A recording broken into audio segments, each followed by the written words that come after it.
Hi guys, this is Shwetang Choubey. एक बार फिर मेरे यूट्यूब चैनल पर आपका बहुत बहुत स्वागत है। आज मैं आपके साथ कुछ ऐसे बातों पर, आज ऐसे न्यूज़ पर डिस्कशन करना चाहता हूं जो फिलहाल हमारी मीडिया बिल्कुल भी दिखा नहीं रही है और ज़्यादा से ज़्यादा ऐसी बातों पर फोकस कर रही है जो बीते 2 महीनों से ऑलरेडी फोकस करती आ रही है। तो चलिए कुछ नए खबरों से रूबरू हो लीजिए और हो पाए तो मेरे वीडियो को ज़रूर पसंद कीजिए, क्योंकि मुझे उम्मीद है कि ये आपको नई खबरें, ये जो अहम खबरें हैं देश दुनिया की, ये भी आपको मिले। ऐसे मैं उम्मीद करता हूँ कि ये खबरें आपको इन्फॉर्मेटिव लगेंगी, मेरी बातें आपको इन्फॉर्मेटिव लगेंगी और ये पूरी वीडियो भी। तो पूरा देखिए, आगे बढ़ते हैं। शुरुआत करना चाहूँगा मैं अपने कुछ देसी खबरों के साथ, यानी कि भारत की खबरों के साथ। भारत में क्या हलचल मची हुई है और भारत की प्रॉब्लम्स क्या क्या हैं। फिलहाल न्यूज़ पर डिस्कशन नहीं चल रही है इस बात पर, इसके बावजूद कि ये फिलहाल हमारे देश की सबसे बड़ी खबर और सबसे अहम खबर है। जो मैं बात कर रहा हूँ, आप भी उम्मीद कर लिए होंगे, मैं बात कर रहा हूँ अर्थव्यवस्था की, यानी हमारी इकोनॉमी से लेकर। देश की हमारी इकोनॉमी भी ऐसे हालत में गुजर रही है जहाँ पर कि किसी भी सेक्टर में जितनी भी ग्रोथ रेट थी वो सभी नीचे आ चुकी है। इनफैक्ट अभी सिर्फ एग्रीकल्चर ही ऐसा हमारा एक सेक्टर बचा हुआ है, ऐसा फील्ड बचा हुआ है इकोनॉमी में जो कि इंक्रीज़ कर रहा है, उसका ग्रोथ रेट ऊपर जा रहा है, यानी कि वो नीचे नहीं जा रहा है। और बाकी कोई भी ऐसा सेक्टर नहीं है जिसमें किसी तरह की भी पॉजिटिव डेवलपमेंट आई है। इंडियन इकोनॉमी की हालत बीते 5-6 सालों में वैसे ही गिरती रही है, लेकिन बदकिस्मती से इस बार ऐसा पहली बार हुआ है जो इतिहास में भारत माइनस में डबल डिजिट तक पहुंच गई। यानी कि हम माइनस में, डबल डिजिट का मतलब 10-20 आप समझ सकते हैं, -10-20 ही नहीं, केवल -24 जीडीपी हो चुका है। और ये कोई ग्रोथ रेट नहीं होता है। इस गति से अगर हमारा देश बढ़ रहा है तो जनाब ये बढ़ नहीं रहा, ये घट रहा है। मैं बात करना चाहूँगा और भी कुछ देशों की जिन पर की काफ़ी खबरें बाहर भी निकल के आ रही थी।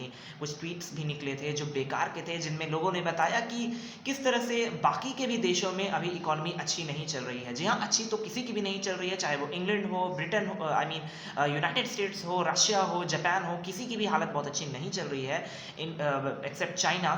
लेकिन दुख की बात तो यह है कि उन सभी की हालत ज़रूर ख़राब है, बट -6, -8, -10 में रहना और दूसरी तरफ -20 या उससे भी कम में रहना, पता चलता है कि क्या हालत है। ब्रिटेन की हालत मैं बता दूं कि -20 से भी कम मानी जा रही है, लेकिन भारत की -24 के करीब तो हमारी सरकार बता रही है। आईएमएफ पर भी कुछ ऐसे रेटिंग्स हैं जो बताते हैं कि -25 से भी नीचे हमारे देश की इकोनॉमी फिलहाल, माफ़ कीजिएगा, हमारी जीडीपी चल रही है। कुछ इसी प्रकार से बाकी भी देशों की हालत है। अगर मैं अमेरिका की बात करूं तो वो भी -7 में 8 पर चल रही है। रशिया की बात करूं -6-7 उसका भी है। जापान की भी बात करूं तो वो भी कुछ इसी तरह से है। बट उन देशों के मुकाबले हमारा देश हमेशा से ही इकोनॉमी के मामले में, जीडीपी ग्रोथ रेट हमेशा हमारा आगे रहा है। हाईएस्ट डेवलपिंग नेशन के रूप में हमारा देश विश्व विख्यात रहा है। लेकिन इस वर्ष खास तौर पर कोरोना के बाद से ही ऐसी कंडीशन हो रही है, हम कह सकते हैं ज़रूर। लेकिन इससे भी दुख की बात तो ये है कि ऐसी खबरें हमें बताई गई हैं कि कोरोना की वजह से ऐसे हालात पैदा हुए हैं। सच्चाई ये नहीं है जनाब। सच्चाई ये है कि 2016 से लेकर अभी तक हमारी इकोनॉमी सिर्फ नीचे ही गिरी है, ऊपर नहीं चढ़ी है। इंडियन इकोनॉमी के नीचे होने के बाद कई लोगों ने अपनी अपनी बातें सामने लाई, जैसे आप स्क्रीन को पॉज करके आप पढ़ सकते हैं किस तरह से एडिटर इन चीफ जो प्रिंट के हैं उन्होंने क्या रखा और किस तरह से बाकी नेता इस बात को बरगलाने की कोशिश कर रहे हैं। लेकिन सच्चाई असल में है क्या, आप पढ़ सकते हैं। अब बात कर लेते हैं कुछ इंटरनेशनल खबरों की, यानी अंतर्राष्ट्रीय खबरों की। ये विदेशी ऐसी खबरें हैं जो कि अभी सबसे ज़्यादा न्यूज़ पर होनी चाहिए थी, लेकिन किसी भी ज़्यादा न्यूज़ चैनल ने इस पर फोकस नहीं किया है। और ये एक ऐसी खबर है जो कि आप सुनेंगे तो आपको भी कहीं ना कहीं गुस्सा आएगा। मैं बात कर रहा हूँ शुरुआत में हांगकांग की। हांगकांग की हालत अभी गंभीर चल रही है। काफ़ी महीनों से हमने देखा कि जुलाई से ही वहाँ पर काफ़ी प्रोटेस्ट चल रहे हैं, न सिर्फ उस पूरे शहर में, बल्कि आप कहिए कि हांगकांग पूरे देश में।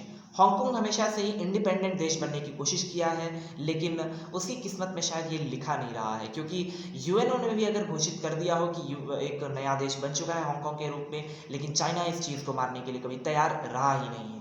फिलहाल वहाँ की पुलिस लगातार प्रोटेस्टर्स को बहुत बुरी तरह से प्रताड़ित कर रही है, उन्हें मार पीट रही है। और साथ ही साथ अभी सामने खबर आई थी जो बीते ही दिन, यानी कि कल के ही दिन 7 सितंबर 2020 को ये खबर सामने आई थी कि एक बच्ची जो सिर्फ 12 वर्ष की थी उसको भी जेल में डाल दिया गया। उसको बहुत बुरी तरह से प्रताड़ित किया गया, खुलेआम प्रताड़ित किया गया। और उसके बाद जब सब लोग उसे देखे तो वहाँ पर बोतल फेंकना शुरू कर दिए, लेकिन पुलिस वहाँ पर फायरिंग के उनको डरा डरा कर, इस तरह से कि हम आपके ऊपर फायरिंग कर देंगे, ये बातें बोलकर उनको धमका कर, लोगों से दूर हटाकर जेल में बंद कर दी। और इसी तरह से हर दिन कई लोगों को जेल में डाल रही है हांगकांग की पुलिस, और जिससे कि हमें ये सामने पता चल रहा है कि किस तरह से वहाँ पर लोगों के राइट्स छीने जा रहे हैं। अब जरा बात कर लेते हैं यूनाइटेड स्टेट्स ऑफ अमेरिका की, यानी इस विश्व का सबसे विख्यात देश। यूनाइटेड स्टेट्स ऑफ अमेरिका में भी फिलहाल मौसम की बातें काफ़ी सामने आ रही हैं, क्योंकि वो काफ़ी फैली हुई हैं अमेरिका में, उनके न्यूज़ चैनल्स पर, CNN वगैरह पर। वहाँ पर अभी काफ़ी ज़्यादा ठंडी पड़ रही है, और ये मैं बात कर रहा हूँ खास तौर पर central United states of America की, यानी कि सॉल्ट लेक सिटी के आसपास में वो इलाके काफ़ी ज़्यादा ठंडे हो गए हैं, वो स्टेट्स काफ़ी ठंडे हो गए हैं जो बिल्कुल सेंट्रल पार्ट में बसे हुए हैं यूएसए के। लेकिन उसी के ठीक विपरीत बाकी के वेस्टर्न कंट्रीज जो कैलिफोर्निया से सटे हुए जो इलाके हैं, जो रीजन्स हैं, स्टेट्स हैं, उनकी हालत उतनी ही ड्राई चल रही है। जितनी गर्मी वहाँ पर हुई, जितना वहाँ पर बारिश नहीं हुआ, उतना ही ड्राई वहाँ का आज माहौल, क्लाइमेट हो चुका है। लेकिन सेंट्रल अमेरिकन पार्ट्स की मैं बात कर लूँ, या सेंट्रल ईस्टर्न अमेरिकन पार्ट की बात कर लूँ, यूनाइटेड स्टेट्स की मैं खासतौर पर बात कर रहा हूँ, तो यूनाइटेड स्टेट्स में अभी उन इलाकों में ज़्यादा ठंडी पड़ रही है, और वो काफ़ी हद तक वेट इलाके भी रहे हैं बीते एक आध महीने में।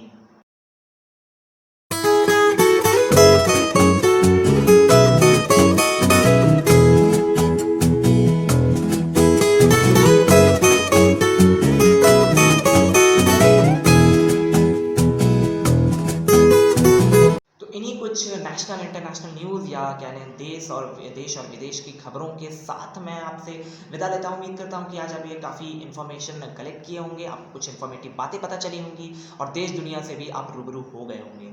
अब इसी तरीके से जितने भी आपको न्यूज़ मिलते हैं जो अधिक से अधिक आपको देश दुनिया से रूबरू कराते हैं, वैसे न्यूज़ चैनल्स को आप ज़्यादा पसंद कीजिए, ना कि ऐसी मीडिया को जिनको कि हम देश में वैसे तो डेमोक्रेसी का फोर्थ पिलर कहते हैं, बट वो ज़्यादातर सिर्फ एक खबर पर महीनों फोकस कर लेती हैं। क्यों? क्योंकि उन्हें TRP मिलती है सिर्फ हम जैसों की वजह से। तो मैं उम्मीद करता हूँ कि मेरी बातें आपको पसंद आई हो, मेरे चैनल पर आपको जितने भी वीडियोस मिले हों वो सारे आपको इन्फॉर्मेटिव लगे हों। इसी तरीके से सपोर्ट दिखाइए, और जितना हो सके उतना मेरे चैनल को भी शेयर कीजिए, मेरे वीडियोस को भी शेयर कीजिए। धन्यवाद।